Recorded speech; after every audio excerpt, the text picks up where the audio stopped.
Good morning, good evening, good day, everyone. Your podcast bestie is back and marching this month of March. I am Jess, your host for today, telling you to keep slaying, guys. Especially to all the women out there, much love to all of you. Let us all remember to give love to all the women in our family, our friends, and acquaintances for all the wonderful things they did for us, which is exactly what this month's episode is all about. Beyond Borders is here to celebrate Women's History Month with all of you BB besties. I have a question for you. If you could, what power would you want to have?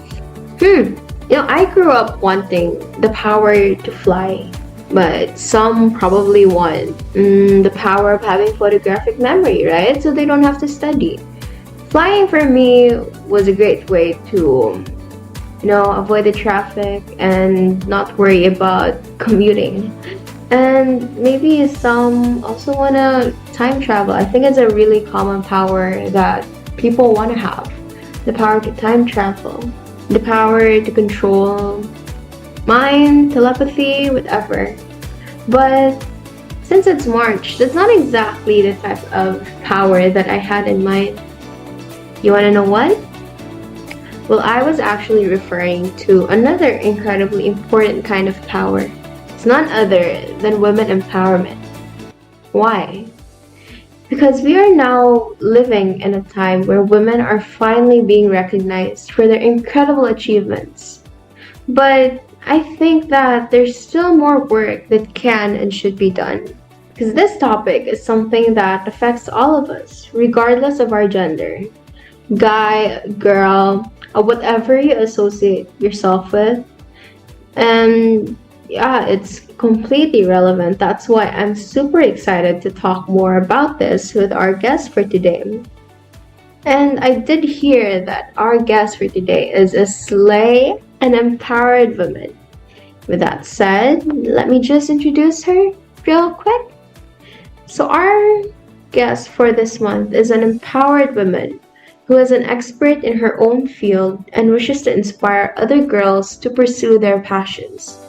She has obtained the necessary skills and knowledge to be the woman she is today.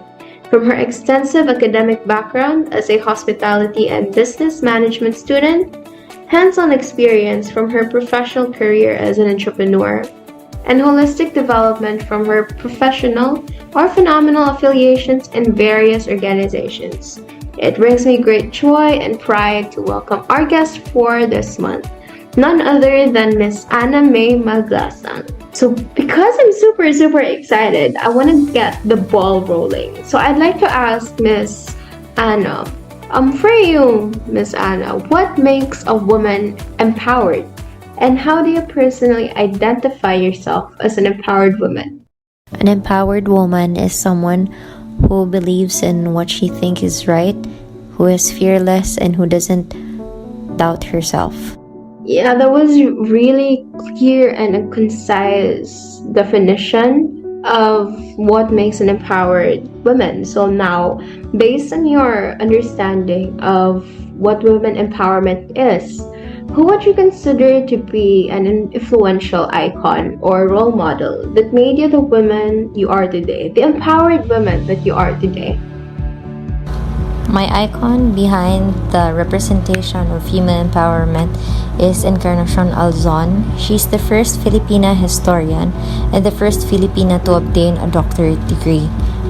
I think that she is worthy of uplooking because it's a big must in our society to never stop learning, and for her to become the first Filipina historian paved the way for us to become equal with all of the writers and all of the marvelous historians that were there in the past who were male. Right. So now that we've sort of established what an empowered woman is, and I guess you're also probably aware of the evolution of a Filipina, wherein the traditional Filipina is seen through the image of Maria Clara.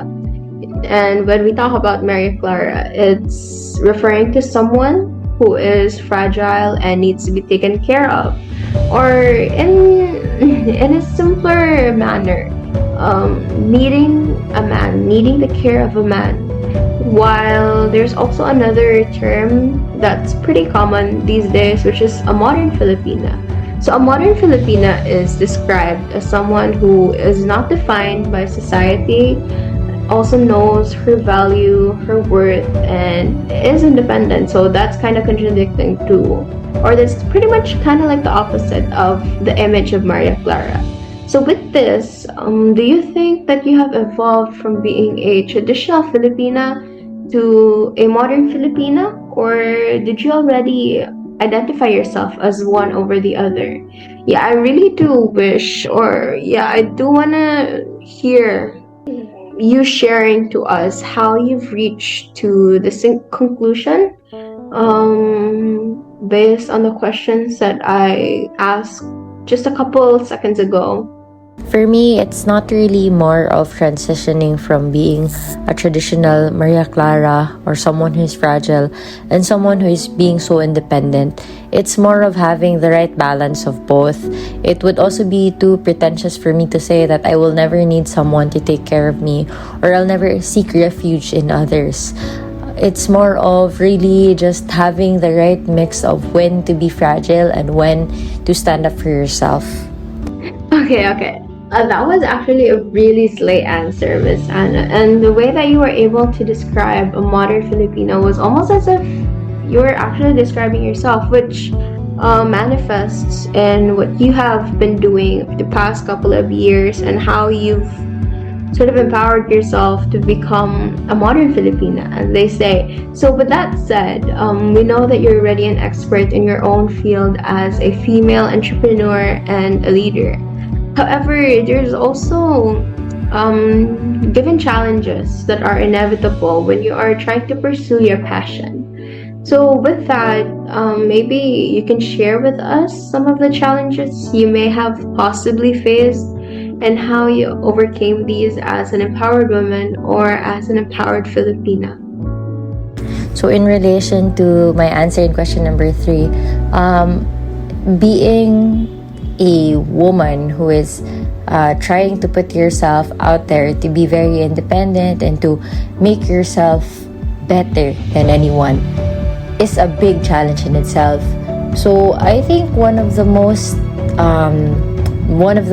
effective lessons I've learned in this journey is to overcome self-doubt and to overcome what other people say of you. I think that it's normal for us, regardless if we will be doing the best or the worst, people will always have to say something about it. We can never please everybody, and at the end of the day, it's always going to be about what you did and what went wrong. So it's up to us to evaluate if what's within us that we feel most integrated about. Like we cannot allow ourselves to be stopped or to be belittled because of what we hear and what we see other people putting on us. It's going to be a never-ending battle between yourself and between others. But most importantly, you ask yourself and you know in your heart that whatever you're doing is for the greater good.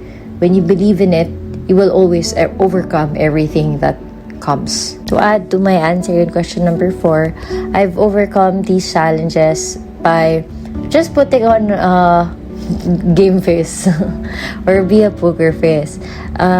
It pays not to be so affected and not to react so much about what others will do and how others will tell you that they think what you're doing is right or wrong. It's better just to leave it be, let it go, just don't be affected so much. Yes, we will always feel that cringe within our heart, and then we start doubting ourselves if this is really the right thing that I'm doing. But then again, at the end of the day, you always have to self-evaluate, because you're the person who did this, who proposed this. You're going to be held accountable only to yourself and to the greater being above. So it's just up to you, and just let it go, let it be, forget about it. At the end of the day, people will forget. People will just say, I don't even remember what happened. So just smile, just let go, just be happy, and just be carefree. Amazing. It's super brilliant. And I think that overcoming challenges is one thing, but overcoming them as an empowered woman is another.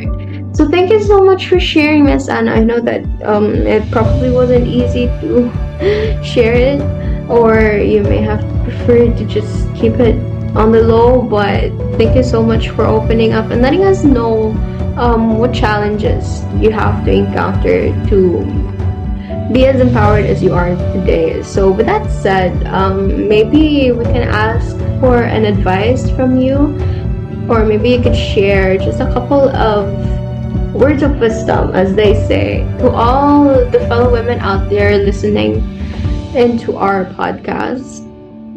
And my advice to all my fellow women out there is to never stop dreaming. You are beautiful, you are empowered, you are loved, and you are a gem in this world. So never let anyone bring you down. No matter how much struggle, no matter how many times you will cry, you will really feel that the world is putting its weight on you. But the pain will go away. Waves of life comes in sadness, happiness, smiles, and frowns. But just keep going. You are awesome and you got this. I wholeheartedly agree, and thank you very, very much for that powerful advice, Miss Anna. And yeah, I actually have no more questions. I think I'm pretty much satisfied with how you've been answering. So thank you so much for taking the time. I know that you're pretty busy these days, being an entrepreneur and all, and very active in the various organizations that you affiliate yourself with. So yeah, thank you for taking the time off to provide such great insight and being a guest in this episode.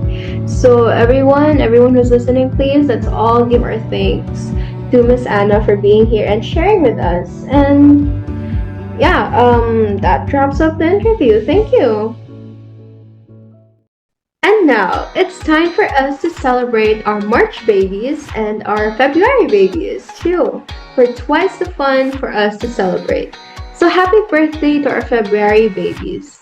Nav, Christine, Nikki, Yana, Mika, Cherry, Glide, Brian, Bijian, Cav, Riri, Chin Chin, AV, Diane, Hannah, Lani, Carms, Jayan, Anne, Bella, Kate, and Kiar. And happy birthday to our March babies, Mabes, Nix, Yuan, Chels, Louie, May, Doril, Blame, Clara, Joy Joy, Jewel, Jess, Kayla, Hill, Bree, Les, and Gab. And to all our dear listeners who may also be February or March babies, happy birthday! From the RACCF USC team, may you all have a wonderful year and more blessings to come. The midterm season is finally over. I can finally relax and hopefully get some well-deserved rest and sleep. But I'm also looking forward to April. Let's see what April has in store for us, baby besties. The main event for April is the Badminton Visayas-led Tournament 2023 held at the PATS Badminton Court. We would get to see the smashing skills of the players and get the chance to meet new faces. Wow! How exciting is that? What a way to celebrate talent, skills, and passion for service. So what are you waiting for? Head to the Facebook page of Rotaract Organization District 3860 Philippines for more information on the event. And for more updates on what's going on with RACCF USC, make sure to follow our Facebook page at Rotaract Club of 𝒂𝒃𝒂𝒆, University of San Carlos. Thank you for tuning in to Beyond Borders till the end. Let us all remember the saying, "Babae ta, dili babae ra." I hope this episode has inspired women to continue breaking barriers, to cultivate themselves, and become pathfinders, to never let anyone stick you into restraining molds.